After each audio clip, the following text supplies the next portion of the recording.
friends, welcome to my channel Fitness and Diet. Today we are going to see about carbohydrate, protein and dietary fat. What happens when we consume carbohydrate source, protein source and dietary fat source, and what are the chemical reaction, and what after the chemical reaction, what are the residual and what are the things that we get after the chemical reaction. Let's see first carbohydrates. The first one is carbohydrates.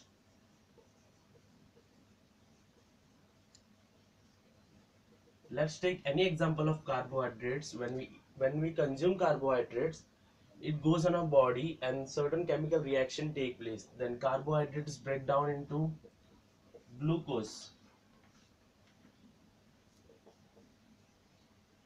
in which, and the main function of glucose is to provide us energy. Also we should note that when we take 1 gram of carbohydrates, we get 4 calories. That is 4 calories per gram. So we got to learn two new things, like when we consume carbohydrates, it provides energy. The main function of carbohydrate is to provide energy, and when we consume 1 gram of carbohydrates, we get 4 calories of energy. That is 4 calories per gram. Now let's see what happens with protein. As we all know, protein is a source which is mostly, as we all think that the protein is a source we use for bodybuilding to build our muscles. But there are two ways a protein can be used. Whenever protein has been consumed by us in our body, a certain chemical reaction takes place and protein is converted into amino acid. AMINO, amino acid. There are two possibilities. If we are short of energy, the amino acid will get converted into glucose, which will provide us energy. And if we have sufficient energy in our body, then amino acid will be converted into muscle building source that will help to build our muscles.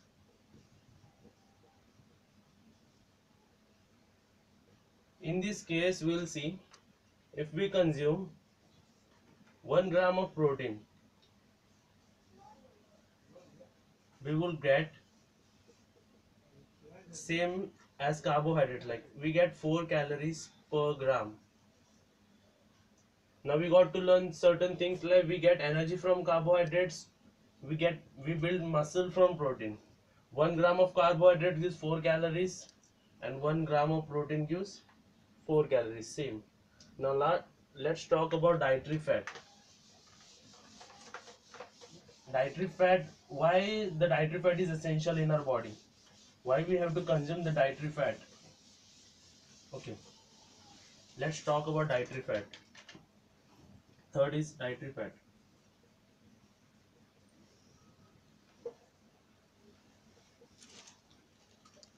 As we all know, there are many cell generation process, there are many chemical reaction taking place in our body, and during that many cell generation process take place, and to help that cell generation process we require dietary fat.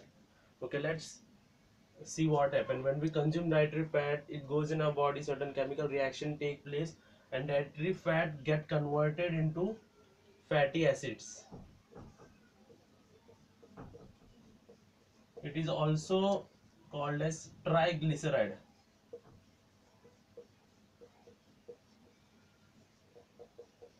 And when this get converted, it also get converted into glucose, which gives us energy. As in all the three cases, we have seen that the final product is glucose. So is the major work of all the thing is providing energy. Let's take an example. The morning snacks. If you had only carbohydrates, then it will only help to give you an energy. Second example, you had carbohydrates and less carbohydrate compared to what you needed, and protein. If you had less carbohydrates, less than the requirement of your body, carbohydrate will give you energy, but there are certain more energy required to your body. So the protein source will act as an energy source, and that protein will not help to build that muscles. If you take sufficient amount of carbohydrates and sufficient amount of protein, then the carbohydrate will give you an energy and protein will help to build your muscles. Even the third example, if you only eat protein, then it is not going to help fully going to help to build your muscles, because the part of that protein will convert into an energy, because body first needs energy, and second, the first work a body requires and body does is to generate an energy from the source and the diet that we consume. And second, that the secondary thing is building the muscles, primary thing is living, and second is building the muscle. So we should consume both diet, carbohydrates and protein, and dietary, all the things, carbohydrate, dietary fat, protein, all should be included in our meal. Okay. More about dietary fat. When we consume dietary fat, 1 gram of dietary fat gives us 9 calories. In the case of carbohydrate, it was 4 calories. In case of protein, it was 4 calories. But in case of dietary fat, we get 9 calories per gram. This was the information that we can get from the carbohydrate, protein, and dietary fat. But we saw at the last, it was all the case was dealing with the glucose. Now what happened with glucose, where the glucose goes, that we will see in the further video. For this video, thank you.